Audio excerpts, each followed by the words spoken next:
தண்டலை மயில்கள் ஆட தாமரை விளக்கம் தாங்க வரிகள் இடம்பெற்ற நூல் கம்பராமாயணம். 1000 படகுகளுக்கு தலைவன் குகன். வானரத் தலைவன் யார்? வானரத் தலைவன் சுக்ரீவன்.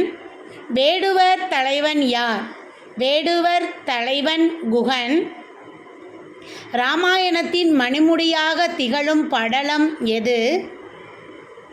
சுந்தர காண்டம். கம்பராமாயணத்தின் படலங்களின் எண்ணிக்கை எத்தனை? 118. கம்பரை ஆதரித்த வள்ளல் யார்?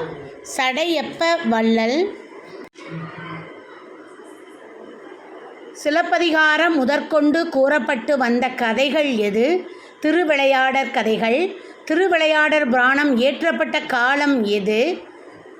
17ஆம் நூற்றாண்டு. நொடை என்பதன் பொருள் என்ன? நொடை என்பதன் பொருள் விலை.